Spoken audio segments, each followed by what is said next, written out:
Friends, सबसे पहले absolute construction है एब्सोलूट यूज़ ऑफ इन्फिनेटिव्स। ये इन्फिनेटिव से शुरू होते हैं।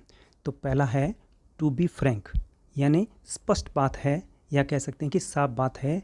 I can not help you, मैं आपकी मदद नहीं कर सकता। तो गाइस ध्यान रखिए, यहाँ पर टू बी फ्रैंक जो है एब्सोलूट यूज़ ऑफ इन्फिनेटिव है। ये एक प्रकार का फ्रेज है। फ्रेंड्स, सेकंड एब्सोलूट फ्रेज है to tell you the truth. सच तो यह है, I am tired of this boy, मैं इस लड़के से तंग आ गया हूँ या मैं इस लड़के से बोर हो गया हूँ।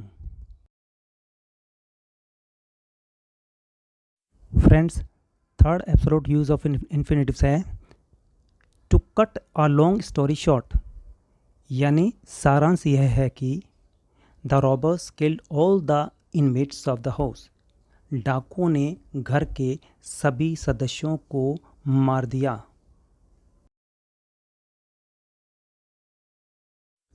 फ्रेंड्स, फोर्थ एब्सोलूट फ्रेज है टू बी ऑनेस्ट। इसका मतलब है ईमानदारी की बात है। I have got no money this time, इस समय मेरे पास कोई पैसा नहीं है।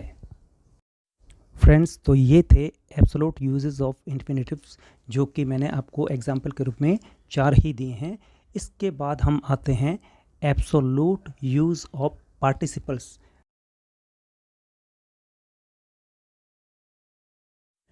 तो फ्रेंड्स, पहला एब्सोलूट यूज़ ऑफ पार्टिसिपल्स का एग्जाम्पल है Sunday being a holiday. Guys, यहाँ पर जो मेन पार्टिसिपल्स है वो है बीइंग। इसका मीन्स होता है होने के कारण। तो बीइंग से पहले नाउन आया है, क्योंकि बीइंग से पहले नाउन का आना ज़रूरी है। तो Sunday being a holiday the schools are closed. Sunday छुट्टी का दिन होने के कारण विद्यालय बंद हैं। तो फ्रेंड्स, ये था एब्सोलूट यूज़ ऑफ पार्टिसिपल्स, और बीइंग से पहले यहाँ पे नाउन का आना ज़रूरी है। तो चलिए सेकंड एग्जांपल रीड करते हैं।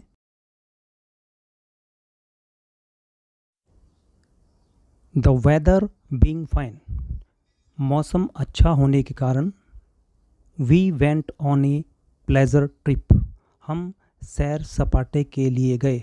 तो गाइज, यहाँ पर एक बार फिर से ध्यान दीजिए कि बीइंग से पहले वेदर आया है जो कि नाउन है, और नाउन का आना बहुत ज़रूरी है। तो इसी तरह से ये भी एक एब्सोलूट फ्रेज है। फ्रेंड्स, थर्ड एग्जांपल है इट बीइंग डार्क, अंधेरा होने के कारण I could not see his face, मैं उसका चेहरा देख नहीं पाया। तो फ्रेंड्स, यहाँ पर बीइंग से पहले नाउन नहीं बल्कि इट आया है, और इट आता है टाइम, वेदर और डिस्टेंस के लिए। तो प्लीज़ नोट कीजिए। फोर्थ एब्सोलूट यूज पार्टिसिपल्स है the last train having left we had to return home, अंतिम गाड़ी छूटने के बाद हमें वापस घर को लौटना पड़ा। तो फ्रेंड्स, यहाँ पर हैविंग जो है पार्टिसिपल्स है, और इससे पहले नाउन आया है the last train. Friends, fifth जो एग्जांपल है वह है we went to see the Taj, Hari acting as a guide, हम ताजमहल देखने के लिए गए और हरी ने गाइड का काम किया। तो गाइज, जितने भी एब्सोलूट यूज़ ऑफ पार्टिसिपल्स हैं, इनमें फ्रेजेस और जो सेंटेंस है उसका सब्जेक्ट डिफरेंट है, अलग है, भिन्न है, एक जैसा नहीं है।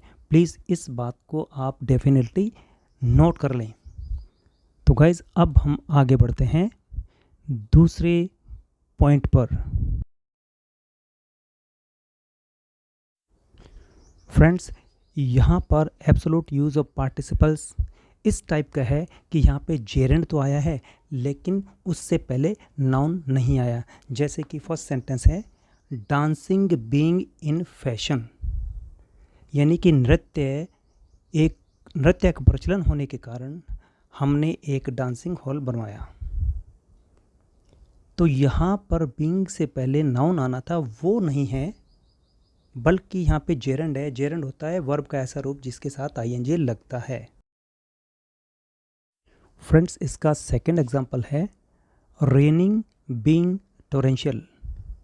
भारी वर्षा होने के कारण we decided to stay at home, हमने घर पे ठहरने का निश्चय कर लिया।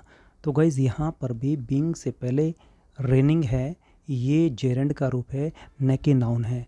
तो यहाँ पर इतना फ़र्क है कि यहाँ पर बीइंग से पहले नाउन नहीं बल्कि जेरेंड है। तो ये भी एक रूल है, ये भी एक नियम है।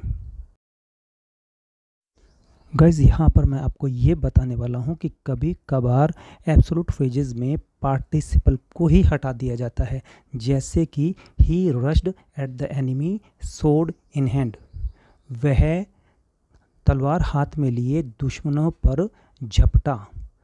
तो यहाँ पर देखिए जो नेक्स्ट सेंटेंस है, he rushed at the enemy सोड बीइंग इन हैंड। तो गाइस यहाँ पर जैसे ये जो बीइंग है वो फर्स्ट सेंटेंस में हटा दिया गया है। तो ये वही रूल है जिसमें पार्टिसिपल को हटा दिया जाता है। तो मैंने दोनों सेंटेंस यहाँ पे लिख दिए हैं। तो चलिए नेक्स्ट सेंटेंस है। तो फ्रेंड्स यहाँ पर भी मैंने दो सेंटेंस दी हैं। एक वह सेंटेंस जिसमें बीइंग को हटाया गया है और एक वह सेंटेंस है जिसमें बीइंग को हटा दिया गया है। तो फर्स्ट है डिनर ओवर, खाना समाप्त होने के बाद वी वेंट टू बेड, हम सोने को चले गए। तो नेक्स्ट सेंटेंस है dinner being over we went to bed, dinner समाप्त होने के बाद हम सोने के लिए चले गए। तो गाइज इन दोनों सेंटेंस का कंपैरिजन करिए जिसमें बीइंग वाला सेंटेंस काफ़ी यूज़ में आता है। फ्रेंड्स, अब आपको यहाँ पर यह नोटिस करना है कि कभी कभार एब्सोल्यूट फ्रेजेस में से नाउन को ही हटा दिया जाता है, जैसे कि जनरली स्पीकिंग। इसका मतलब है कि सामान्य तौर पे कहा जाता है कि rich people are proud of their wealth, कि धनी लोगों को अपने धन पर गर्व होता है।